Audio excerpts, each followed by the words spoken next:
我操！Hello， 大家好，我是熊仔，今天给大家来拍一拍这台800NK 的量产版本啊，注意是量产版本，因为之前有很多媒体老师他们拍的都是，就是工程样车嘛，然后这台是正式发售以后的量产版本，然后给大家来试驾一下，然后简单的拍一拍这个车。首先的话呢，就给咱们绕车一周，看一下整个车的一个大体的一个外形，可以看出来整个车的肌肉线条轮廓是非常的突出啊，其实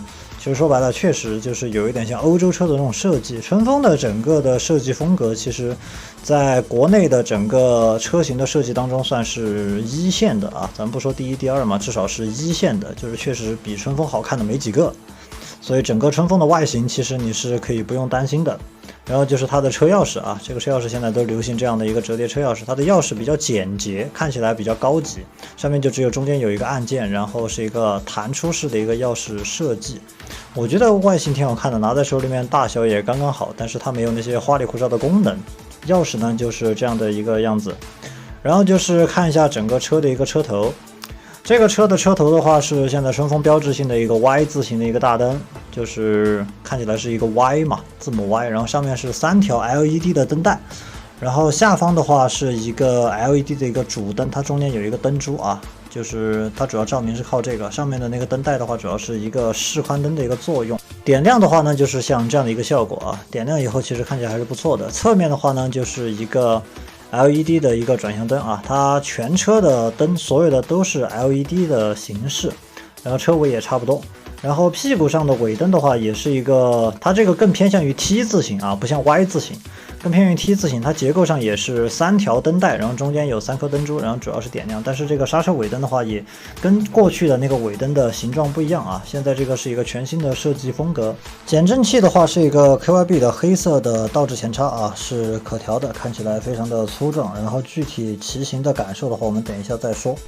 卡钳的话它并没有采用布雷伯的卡钳，因为春风其实是有使用布雷伯卡钳的车型的，它是一个西护的对向4活塞的一个卡钳，然后标配 ABS， 然后前面是一个双碟盘的大碟盘的设定，然后就是整个车的车身线条，其实整个车的车身线条是非常有肌肉感的，它的油箱隆起的非常高，而且油箱很宽，就是它并不像一些小排量车型，它的油箱故意收窄了，就让你的腿就是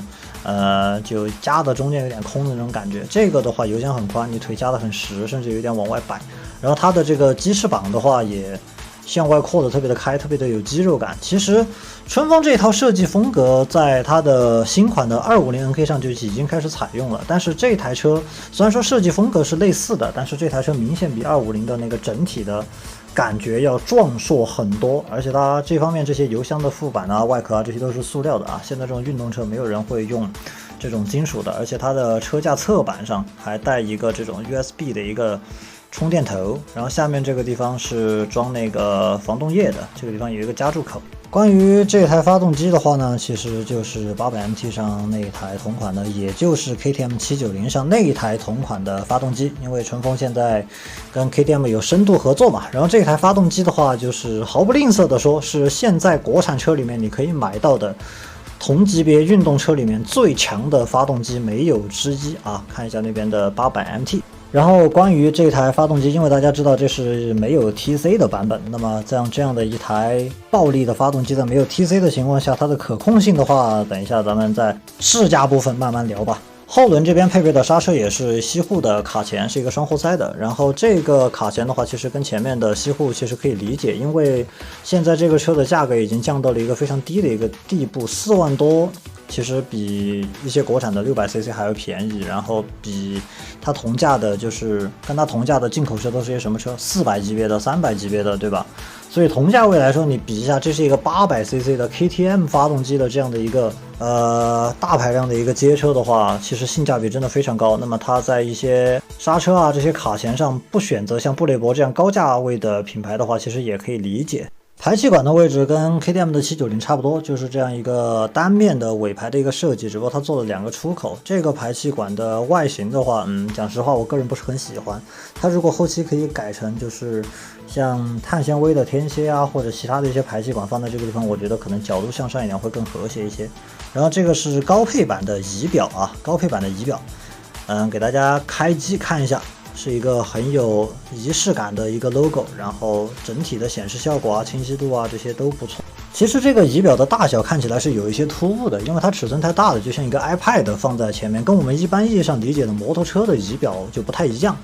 但是它这个仪表是一个全触屏的仪表，那么其实它有一个很大的优势，就是它可以给你很丰富的显示内容，包括就是像这样的一个导航界面啊，以前是基本上没有摩托车可以做出像这样地图的一个导航界面的，就是而且同时在显示地图的同时，还可以显示正常的时速啊、里程表啊这样的一些信息。所以说这样的一个 iPad 放在这个车上，就是它可能看起来短时间没有办法习惯，但是它真的可以给你很多。然后是关于这台车舒适性方面的介绍，就是它的整个坐垫啊，这个坐垫可以看出来它上面就有这样的缝线，就刺绣的工艺，然后还加上这样的一些斑斑点点的这些不规则的一些印痕，就显得这个车其实它的细节方面还是比较丰富的。但是它的这个坐垫真的很硬，就是这个车和旁边的那个250 SR 不一样，250级别的车就它的坐垫是很软的，包括狒狒的坐垫都很软，就是老狒狒的，但这个是很硬的。也就是说，其实现在春风在匹配车座的时候，它是故意就是越运动的车，那它的坐垫就越硬，就越让你就是感觉车的刚性很强，就是各方面给你这种暗示。所以说这个车的坐垫其实也好。现在去给大家骑这一台800NK，说不定我是贵州这边第一个骑到这个车的 UP 主嘞，有一点小激动。试一下这个车的一个坐姿。这个车是一个795坐高的一个版本，但是感觉这个车一点都不矮嘞。就是我1.78米的身高，我的2只脚可以勉强的着地，因为它的这个位置有一点宽，就是它的那个坐垫最窄的位置也有一点宽，因为这个车太大了。所以说你骑在上面的话，你会感觉它有一点点，就是你的脚没有办法像其他的车收的那么窄的那么车一样，很轻松的完全放在地上。但是795的坐高也并不算高，也并不高。然后现在是空档，打个火。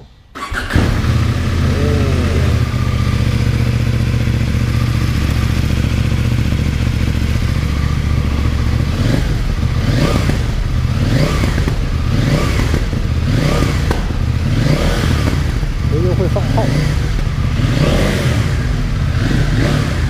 刚刚骑完小狒狒再来骑这个车，它的整个油门响应简直快太多，车把很高，这个车的车把感觉不低，这个车的坐姿并不低趴，它是一个车把比较高的一个坐姿。就给大家说一下这个车的低扭有多强，就一般来说我衡量一个车的低扭有多强，